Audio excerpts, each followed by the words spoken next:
boa tarde a todos os nossos ouvintes, depois a todos aqueles que, através do nosso canal, vão poder acompanhar. Estamos lançando hoje o canal em YouTube, Justino70, Caminho de Emaús.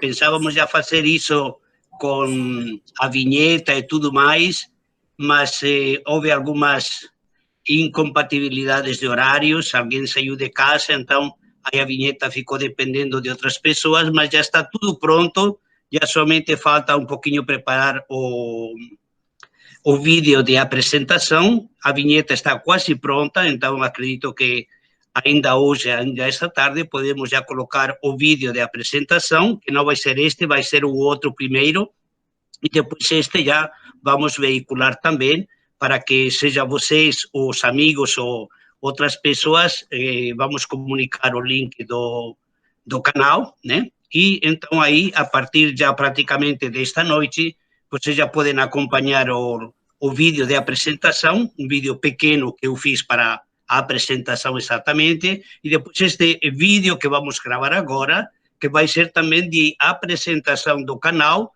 mas de um modo já mais didático, de um modo mais, podemos dizer assim, onde já mostramos um pouquinho o que se diz, o nosso objetivo, o nosso sonho, e depois estamos dispostos a suar a camiseta de janeiro a janeiro, e aí também a responder as perguntas, a motivar essa animação bíblica e tudo isso, né? Então, hoje iniciamos já com este vídeo, o canal Justino70, Caminho de Emaús. Esse é o nosso título, esse é o nosso canal. Então, podem avisar até 5.000 pessoas, depois já se esqueçam de avisar, viu? Depois já me encarrego eu, então pronto, né? Então, sabem que aí as primeiras exigem 1.000 pessoas, 1.000 inscrições, mas eu acredito que isso não vai ser problema.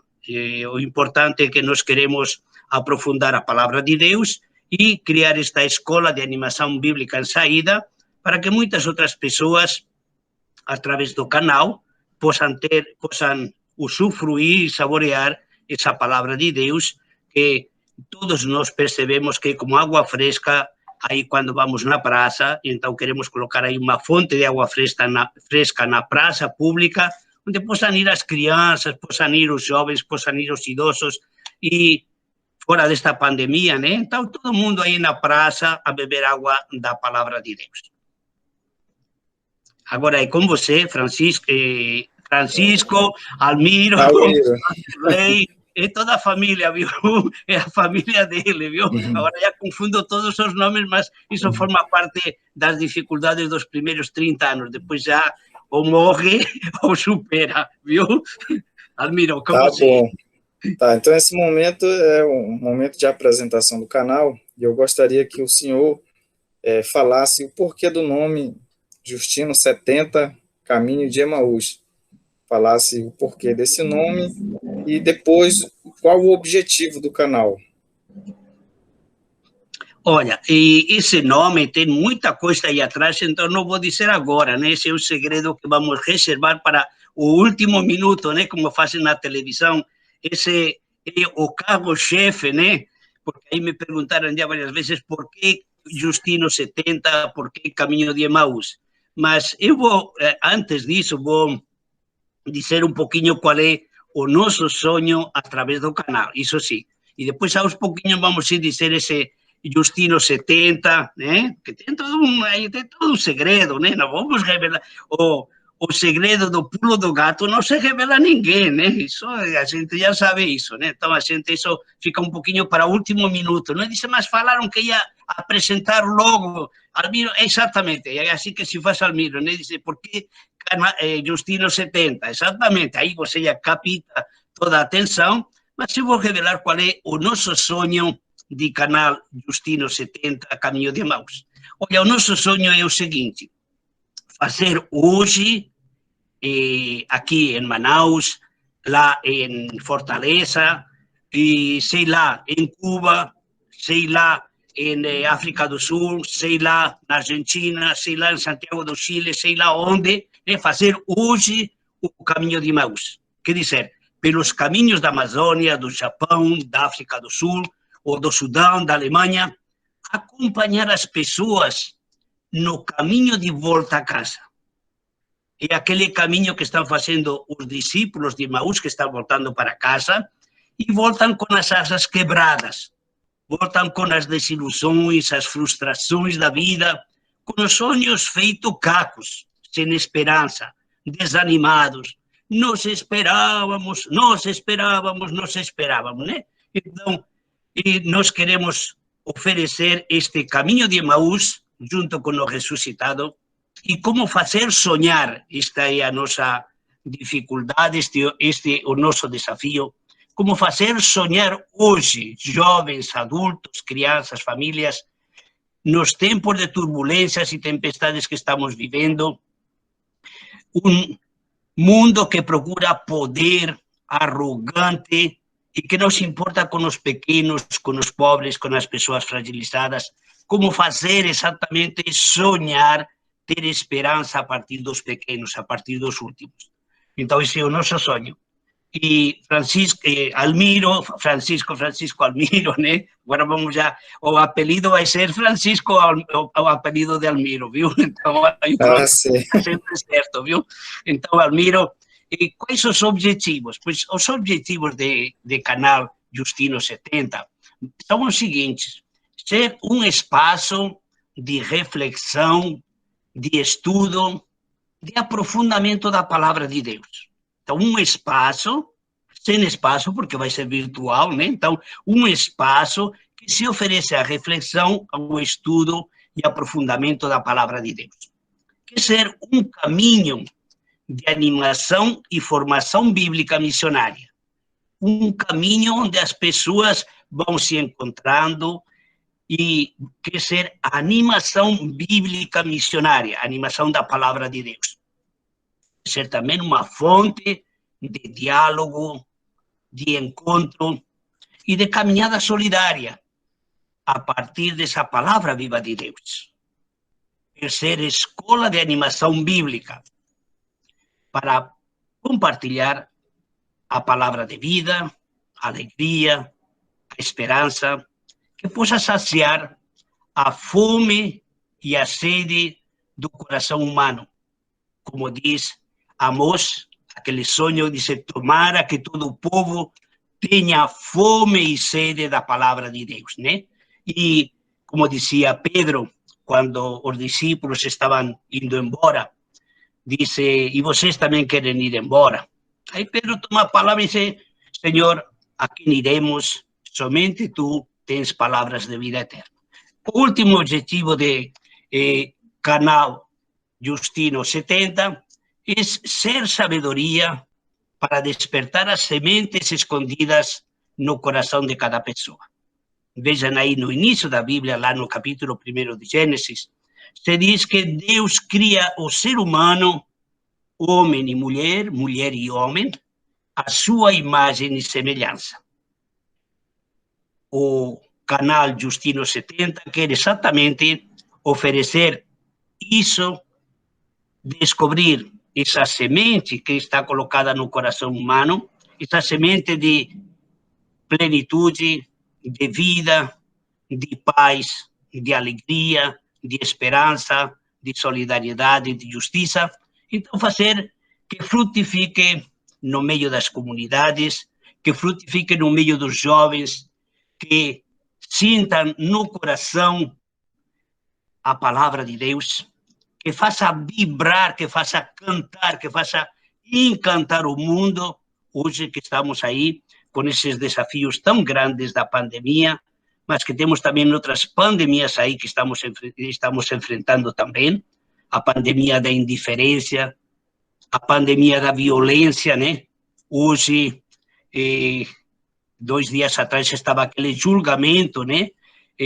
Daquele policial que ficou com aí o joelho aí e não posso respirar, não posso respirar. O mundo todo escutou aquele grito dessa pessoa, mas ele não teve a coragem de escutar. E depois se repetiram mais e mais vezes, né? Então, hoje temos essa arrogância de dizer eu faço, eu posso, então eu sou uma autoridade aqui, então, e infelizmente, essas autoridades, entre aspas, ajudam mais a morte que a vida e a solidariedade, né? Então, nós queremos ser esse adubo da palavra de Deus, ser essa água, como diria o profeta Isaías, aí no capítulo 55, que diz que essa água, como a chuva, como a neve que desce, faz frutificar a terra para dar alimento às crianças, aos jovens, às famílias, e depois volta para lá. Dizer, eu mando minha palavra, diz o Senhor, à terra, mas não volta para mim vazia, não volta de mãos vazias. Então, nós queremos também que as comunidades, que as pessoas, que os agentes de pastoral, a partir da palavra de Deus, tenham coragem para dizer uma palavra hoje, uma palavra forte como aquela de Jesus, uma palavra que é capaz de dizer aquele que chega quebrado, homem ou mulher, ou jovem, levante-se e caminhe. Chega quebrado, viu? Chega feito cacos, né? Porque a realidade é isso aí, você se encontra com pessoas hoje muito fragilizadas, não somente aquelas de coronavírus, né? Que depois de 40 dias aí tem que praticamente aprender tudo. Estou acompanhando um colega nosso, e então aí tem que fazer praticamente tudo, acompanhar, fazer fisioterapia, etc, etc, tomar umas aí coisas leves, um iogurte, já começou a tomar um iogurte, já tomou 2 iogurtes, nossa senhora, isso já é um triunfo, né? Então, depois de 30 dias, depois de 40 dias de estar na UTI, etc. Então, temos todos esses desafios, outros desafios ainda mais, porque não, os outros não desapareceram, né? Mas com a palavra de Deus, nós queremos, assim, oferecer tudo isso em mutirão e com diálogo com as pessoas, que nem vocês, que vão mandar suas perguntas, vão mandar seus comentários, vão ler o texto da palavra de Deus, e essa vai ser um pouco a metodologia, né? Certo, Padre Justino. Então, como o senhor será o animador do canal, nós queremos conhecer um pouco mais sobre o senhor. Ou pode nos falar onde o senhor nasceu, sua origem? A minha origem é muito importante, viu? É o povoado mais importante do mundo, onde eu nasci, viu? Villambrán de Cea, um povoado que hoje tem mais ou menos 40 pessoas, e minha sobrinha Hortência, é a prefeita, viu? E vou contar uma pequena história da eleição. Parece que eram 2 grupos, havia 2 partidos aí, né? Tinha que haver 2 partidos, senão que graça tem, né? Então eram 2 partidos, e minha sobrinha ganhou por 1 voto, viu? Disser outro, não sei se foi 20-21 ou foi 19-20, uma coisa assim, foi assim, bem misturadinho, viu? Então, pronto. Então, eu nasci aí, depois entrei no seminário menor, e fiz a filosofia em Moncada, Valência, e a teologia eu já fiz depois em Roma, aí na Universidade Gregoriana de Roma, e eu tinha muito interesse em fazer Bíblia, mas aí o meu formador disse, olha, tem 6 pessoas que estão fazendo aí licenciatura de Bíblia, se falava de licenciatura porque é um pouco mais exigente do que o mestrado, né? E aí ele me fez a proposta de fazer ciências da educação e catequese, mas eu tinha aí uma disciplina que era estatística, né? Estatística é um osso duro, né? Então aí eu não queria saber nada dessa estatística e de metodologia do trabalho científico, porque isso eram 2 ossos duros, né? Mas depois aceitei, porque ele me disse que ia fazer bem para a missão, né? Então eu enfrentei 4 anos de licenciatura, e aí na Universidade Pontifícia Salesiana de Roma, e fiz a minha tese de licenciatura, como digo, que é um pouco mais exigente do mestrado atual, sobre evangelização e cultura em Medellín e Puebla, a partir da Gaudium et Spes do Vaticano II. Em 1981, eu defendi a tese lá em Roma, nos Salesianos, né?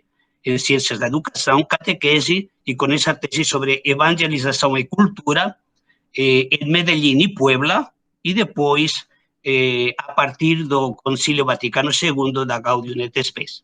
Né? Essa foi a... E depois aí, eu já fui ordenado em 82 e fui a fazer animação bíblica e animação missionária e vocacional na Espanha há 8 anos, 10 anos em Bahia, de 89 a 99, aí trabalhei o diálogo com o candomblé, depois a formação bíblica das comunidades, acompanhei a pastoral afro, seja aqui no Brasil, como também em América, aí participei do 4º EPA, Encontro de Pastoral Afro-Americana do Pacífico, lá em Costa Rica, depois em Quibdó, e também estive lá em Esmeraldas de passagem, até chegar aqui a Salvador, onde cheguei o dia 6 de março de 89, e aí tive um banho de água não fria, mas gelada, quando cheguei a Salvador. Eu acredito que tinha lá 40 graus de calor, e aí o meu colega me disse: Justino, escolha a morte com a qual você quer morrer. Aí digo, isso apenas desci do avião, né? Então digo, nossa senhora, eu não sei onde caí, viu? Aí depois ele acrescentou uma segunda coisa, o silêncio e uma resposta na Bahia, né? Aí digo, está bom, digo, então escolher a morte com a qual quero morrer, é negócio sério esse aí, né? Então eu troquei um pouquinho para não ficar assim triste todos os dias. Escolha a vida com a qual você quer viver, trabalhar, servir, amar, sonhar. Então eu troquei aquela profecia do meu amigo Heitor, ele já veio falecer uns anos atrás, então eu troquei, como digo, de escolha a morte com a qual você quer morrer, troquei por vive a vida com a qual você quer servir, amar, sonhar. Este é o meu lema. E, como digo, esse foi um pouco os estudos. Depois eu voltei para Barcelona, estive 11 anos lecionando em 7 centros teológicos, mestrado. Fiz 3 cursos de hebraico lá, em Barcelona, e os créditos de doutorado, e iniciei a tese, que está ainda em andamento, sobre a profecia no Apocalipse. Depois já voltei para Fortaleza, 2010. Em 2019 vim aqui para Manaus, e estamos aqui nesta terra de rios, de passarinhos, de flores, de plantas, de tambaquis e outras coisas por aí maravilhosas. Esse é um pouquinho o meu percurso de formação, né? E depois um pouco também de conhecimento das línguas, né? Porque ser biblista exige um pouco conhecer as línguas bíblicas, né? Eu já conhecia o grego, porque, graças a Deus, sou autodidata, né, em grego. Aí eu tive apenas 2 horas com um professor, mas me encantou isso, e depois eu já comecei a praticar o estudo do grego, e então pronto, assim posso ler a Bíblia em grego, tanto Antigo como o Novo Testamento. O hebraico é mais difícil, eu tive que fazer 3 cursos lá em Barcelona, e depois outras línguas aí que a gente foi conhecendo, né? O italiano, o inglês, o alemão, depois o catalão, né? Aí o português, então isso por aí, viu? Isso aí, as línguas que a gente vai um pouquinho conhecendo cada vez mais, porque a palavra de Deus exige um pouco isso, né? Conhecer bem a própria língua e conhecer também a língua, por exemplo, do hebraico, que de unido, viu? Isso exige um pouquinho aí, bastante trabalho. O grego também, né? Conhecer o grego, tudo isso, então, para favorecer depois a tradução. Então, quando você conhece essas línguas, então isso você pode conferir, por exemplo, um salmo original, aí você pode conferir em hebraico, né? Por exemplo, o Salmo 118, né? Que trabalhamos outro dia. Aí eu coloquei exatamente em hebraico, e é bem fácil, né? Ki leolam, né? Gesed, Ki leolam Gesed. Aí vai repetindo, são 3 palavrinhas, né? Por exemplo, aquela palavra de o Senhor é meu pastor. O Senhor é meu pastor, o Senhor meu pastor. Isso até come o verbo. Então o verbo pode ser o Senhor era meu pastor, o Senhor é meu pastor, o Senhor será meu pastor. Eu posso conjugar, porque o verbo está ausente, o verbo ser. Então, o Senhor era, o Senhor é hoje meu pastor, e o Senhor, portanto, vai ser o meu pastor amanhã, né? Então, quando você conhece essas línguas, permite um pouquinho brincar, né? Porque, como digo em hebraico, por exemplo, o Salmo 1, as traduções estão em presente. Feliz o homem, feliz aquela pessoa que não vai, que não entra, que não senta. Que não vai, que não entra, que não senta. Mas no hebraico é feliz aquele que não foi, não entrou e não sentou. Então já fez uma opção de vida, viu? Então ele já fez essa opção de vida, então ele já está vivendo. Então esses pequenos grandes matizes, né? Então isso ajuda a um conhecimento das línguas, seja aquelas línguas semíticas, né? Seja o hebraico, o árabe, às vezes também o garítico, né? Que já alguns conhecem o fenício, né? Essas são coisas maiores, né? Mas a gente conhece um pouco de hebraico, de grego, e depois latim, e depois estas línguas modernas. Então, aí a gente pode conferir várias traduções e perceber tudo isso que a palavra de Deus oferece para nós, né? Um manancial de vida, de alegria, de esperança, né? Então, oferecer neste jardim da vida o jardim da palavra de Deus, né? Certo. E agora explique para nós como é que o senhor se tornou um missionário comboniano e como veio parar em Manaus. Ai, você quer saber muita coisa, Almiro, hein? Hoje você aí, vamos ver, eu vou beber aqui um pouco de água para me inspirar nessa empreitada, viu? E aí nós pedimos às pessoas que estão ouvindo, se tiverem alguma pergunta também a fazer, podem fazer. É só pedir a vez, ligar o microfone e fazer a pergunta para o Padre Justino. Bom, essa questão de ser missionário, né?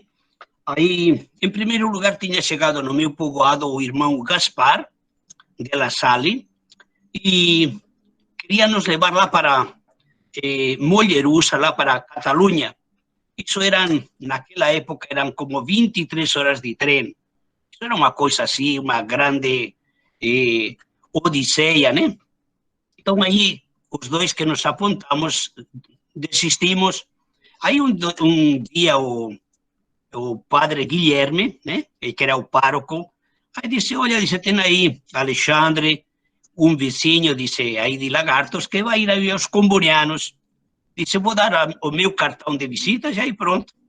Eu não sei porque ele sabia que eu estava pensando nessas coisas, mas os padres às vezes sabem os milagres dos paroquianos, né?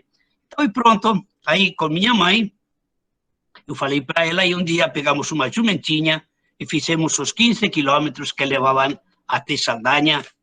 E quando estávamos chegando já no seminário, no colégio, aí minha mãe viu lá uma casa pequena e disse, bom, vamos deixar aí a jumentinha. Aí eu não entendi por que tínhamos que deixar a jumentinha lá, né? Mas acho que minha mãe sabia mais do que eu e disse, não, é melhor ir lá a pé que ir de jumentinho, né? Então, pronto, aí deixamos. Aí começou um pouco essa aventura de ir ao seminário e depois eu já fiz os cursos aí, até os 18, 19 anos, fiz o postulantado em Palência e depois em Moncada e a teologia, etc. Um pouco essa é a trajetória dos estudos. E quero contar uma coisa que aos 14 anos era, como diria Shakespeare, to be or not to be, ser ou não ser, essa é a questão, né? Então, para mim, não era questão ser ou não ser, era questão ter ou não ter vocação, né? Então, a minha pergunta era ter ou não ter vocação, né? Então, aí um dia, uma tarde, estávamos todos no estudo, né? Isto era um estudo comunitário, umas 36, 40 pessoas. Aí eu saí do estudo e digo, vou perguntar ao padre Antônio Ellinger, este é um missionário que faleceu agora o ano passado, já pela idade, né? Ele era autodidata em línguas, você aprendeu línguas lá da África, uma coisa incrível, né? Eu fui perguntar para ele, digo, padre Antônio, tenho esta pergunta, se tenho ou não tenho vocação. Se me diz que tenho, pronto. Se me diz que não tenho, também pronto. Pronto, pego a minha mala, vou para casa, acabou. Era assim, simples, né? Mas quando cheguei lá, disse, está procurando o quê? Digo, quero saber se eu tenho vocação para ser missionário comboniano, etc. Ele não fez nenhuma pergunta, não indagou mais, não disse, leia os profetas. Leia a vocação dos profetas. Isaías, Jeremias, Amós, Miqueias, e mais nada. Aí, vejam aí, eu fui, li, e vejam onde cheguei até Manaus, viu?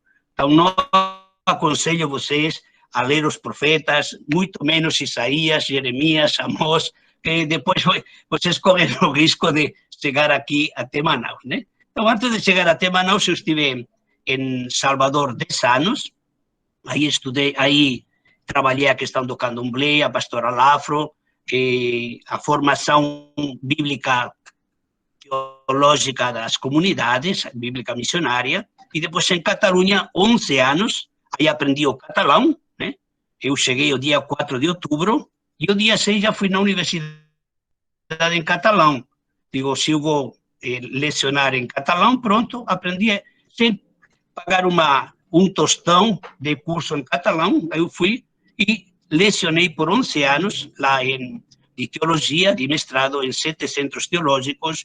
Eu fui o coordenador também do Centro de Estudos Pastorais das dioceses catalanas, de todas as dioceses catalanas, do Departamento de Iniciação Bíblica e Pastoral, Animação Bíblica da Pastoral. Aí fui durante 5 ou 6 anos, e depois criamos também a Escola de Animação Bíblica lá em Barcelona, e tinha 6, 7 cursos populares, e depois tinha 7 cursos também institucionais, né? Na Universidade de Barcelona, e depois também nos Salesianos, aí, etc. Né? Então, aí, depois já vim para cá, para Fortaleza, foram 8, 9 anos, e agora, desde 2019, estamos por aqui em Manaus, aí na Paulus, aí no ITEPES, nas comunidades, agora com este canal Justino 70, Caminho de Emaús, e depois aí, onde tivermos oportunidade, porque uma vez passando a pandemia, já tenho alguns sonhos de fazer um curso para jovens de 60 anos para cima, viu? Jovens de 60 anos para cima, um curso presencial, e o título já posso antecipar para vocês, vamos contar histórias, viu? De 60 anos para cima, não, de 60 anos, não. Se alguém chegar com 54, não, tem que esperar a 60 anos para cima, viu? 60 anos para cima pode ser até 99 acompanhado dos pais ou dos avós, né? Não tem limite, por cima não tem limite, né? E depois quero fazer também outro curso, né?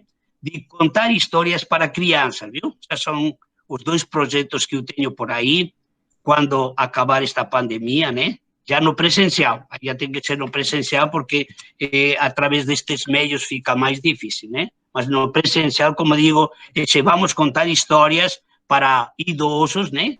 Eu acho que merecem também uma prioridade, viu? Merecemos uma prioridade, os que já somos prioridade, viu? Eu já estou dentro da prioridade, mesmo que aí Sueli não acredita muito, né? Aí não sei quem está mais por aí, não acredita, mas eu já sou prioridade, já brinquei bastante de prioridade, viu? Já levo bastantes anos de prioridade por aí, viu? Então, quero também oferecer essa palavra de Deus que é tão bonita, né? Quando essas pessoas, por exemplo, me lembro de seu Francisco, lá de Fortaleza, quando ele sozinho, a partir da leitura dos Salmos, ele descreveu dizendo que os Salmos são a essência da palavra de Deus, a essência da Escritura.